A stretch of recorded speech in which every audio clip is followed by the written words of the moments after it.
Kesetaraan gender sudah menjadi pencapaian yang begitu hebat pada abad ini.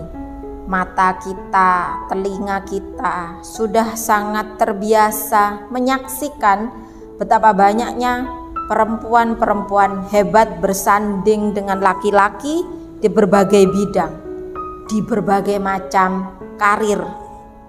Sungguh ini membuktikan bahwa perempuan benar-benar hebat dan luar biasa. Sayangnya kesetaraan gender ini juga mengikis beberapa kehebatan perempuan lainnya. Kehebatan-kehebatan yang sekarang bisa kita bilang adalah barang langka di sekitar kita. Peran istri sebagai pakaian bagi suaminya ketika perempuan sudah menikah mulai terkikis. Dan sungguh laki-laki yang tidak berpakaian itu bukankah akan memalukan? Laki-laki yang kehilangan pakaian tentunya jadi tidak enak, tidak sedap dipandang mata, dan saya bilang bisa menimbulkan masalah-masalah sosial. Berpakaian dalam arti yang tidak sebenarnya tentunya ya.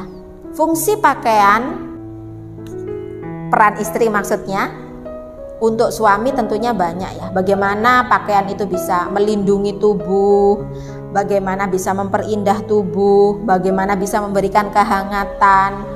Dan peran-peran itu terkikis dengan begitu banyaknya sepak terjang perempuan di dunia kesetaraan gender ini. Kita bisa menyaksikan banyak rumah tangga hancur hanya gara-gara kurang komunikasi, hanya gara-gara miskomunikasi, hanya gara-gara salah persepsi ketika berkomunikasi.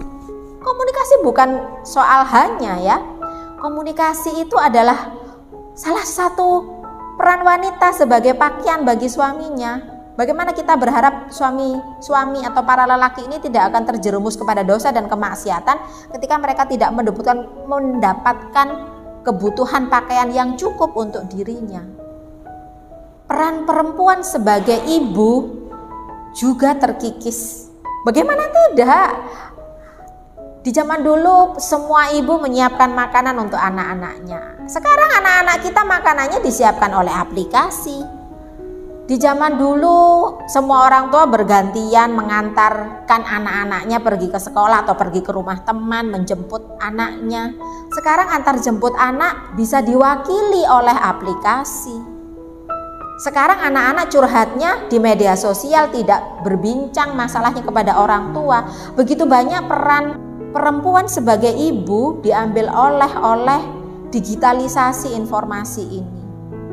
Dan tentu saja oleh terbatasnya waktu para ibu yang kemudian punya banyak kepentingan.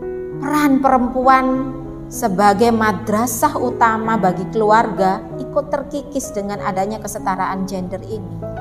Sister Jamilah yang dirahmati Allah, saya di sini ingin mengajak kita semua sebagai perempuan kembali merenungi fitrah-fitrah sejati kita.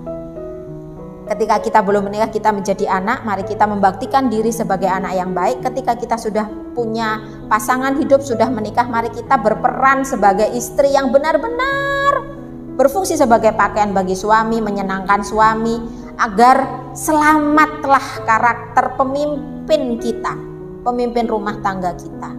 Dan kemudian ketika kita sudah melahirkan anak-anak, mari kita berperan sebagai ibu terbaik bagi anak-anak kita. Bitaufikillah sister.